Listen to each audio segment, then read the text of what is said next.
It's Saturday morning, and it's time for our weekly Tech Talk chat with our tech expert, Luis Alvarez, the CEO of the Alvarez Technology Group. Luis, welcome back to the program. Thank you, Mark. How are you, my friend? Doing pretty good. I know we've had some rainy weather this past week, but supposed to be a little better today, and we're like in the middle of March. Yep. And we're getting ever closer to, boat season, right? Where you're going to be out on the water on Sundays? Yes, sailing season's but a few weeks away. We actually have our first race, the One Design race, tomorrow on the 16th. But we really get started later on this month. Wednesday night races start on the 26th and run through October. So you'll see us out on the water every Wednesday night and once a month on Sundays as we race our One Design series. All right. Is your boat ready to go? Oh, yeah. Absolutely. Very cool. Hey, we've got a couple interesting topics to start with today, and that is Stalkerware is in the news. Malwarebytes is writing about this and warning people about millions of Stalkerware users are exposed again. Now, this is a new term to me. What exactly is Stalkerware? Well, Stalkerware is quasi-legal technology. These are apps that you can download and install on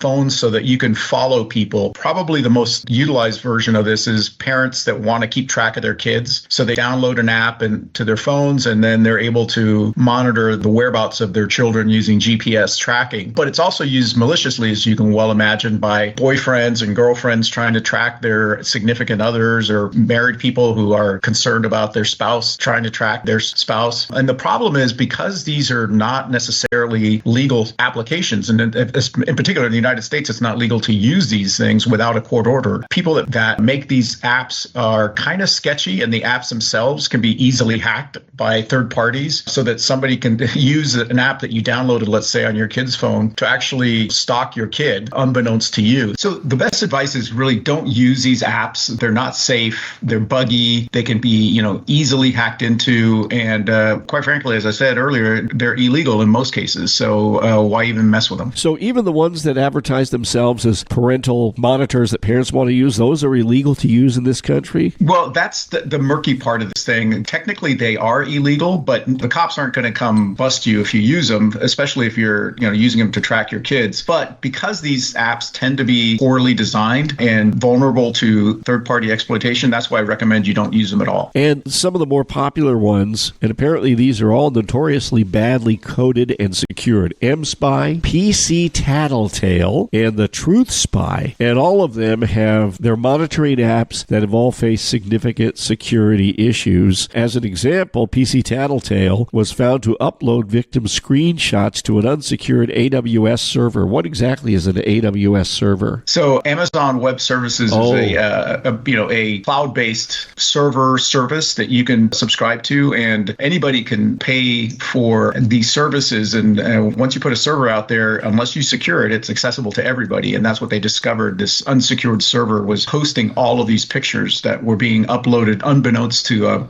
people. Right. And they also said that, as reported by TechCrunch, 3 other apps that do the similar things, SpyZ, Coco Spy, and SpyIC, were very buggy. They had bugs in them that not only exposed the data from the victim's device, like their messages, photos, and location data, but also allowed researchers to collect 500,000 unique email addresses from SpyZ customers, 1.8 million email addresses of Coco Spy customers, and over 800,000 email addresses of SpyIC customers. So, yeah, it sounds like these things are not ready for prime time, and you probably don't want to get involved with them. Don't use them at all. Yeah, if you have an iPhone, for example, Apple has a feature that lets you monitor your friends and family, and it's perfectly legal because the people on the other end have to opt in to be tracked. So I'm jealous of my friends sometimes when we travel, because they're like, Jill and Mark are like 2 miles behind us, and because I'm a Samsung guy, so I don't have that service on my Android phone. But they know exactly where all our friends are when we travel together. Hey, next topic that we want to talk about is the California State University system is pioneering a major artificial intelligence rollout, but there are a lot of folks who are concerned about jobs, academic freedom, and surveillance. So once again, surveillance is in the news. Yeah. What's going on with the CSU and AI, and why are they heading in this direction? So CSU partnered with OpenAI, the makers of ChatGPT, to offer up an education version of ChatGPT called ChatGPT EDU to make that that available to,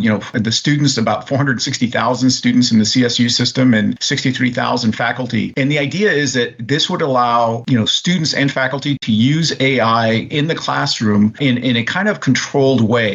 This is a platform that is designed specifically for education. So it's not just the open AI out there that's available to the public. And so in a way, it's a really good thing because AI is one of those technologies that is now prevalent everywhere. So why not in the classroom? I remember when I was a kid, I don't know if you remember those days when calculators first came onto the scene and, my math teacher wouldn't let any students use calculators in the classroom, right? That was forbidden. You had to do it all by hand or use something else, but you couldn't use calculators because we thought that was cheating. And there's a lot of teachers that kind of feel the same way, that AI is a way to cheat. So they're not keen on the idea. And there's also a concern that AI will supplant teachers and maybe even teachers' assistants in classrooms because it'll allow students to get help from an AI service rather than having to ask a teacher or somebody else for help. Okay, well, then that's kind of interesting, but you've got an issue with the faculty union and the academic senates that don't like this. They feel it's going to have a chilling impact on their ability to teach and to do their research or just, a lot of privacy concerns, right? Yeah, and there's always a concern with AI not being perfect and the fact that it does sometimes have systematic issues like racial discrimination in terms of some of the learning that these large language models have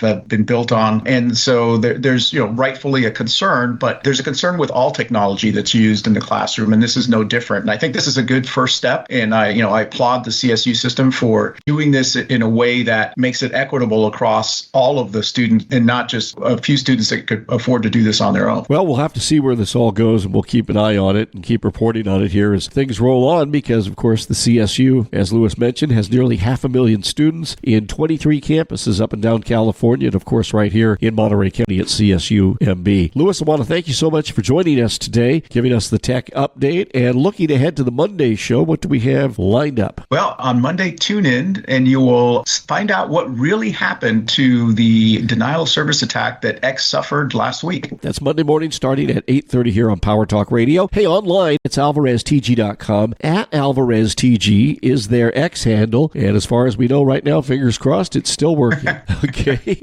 until the next DDoS. Yeah. And Lewis, the toll-free number for the I-Team. Give us a call at 866-78-I-TEAM. That's 866-784-8326. All right, that's great, and we'll look forward to chatting again next week. And Lewis, thank you so much. You're welcome. Take care, my friend.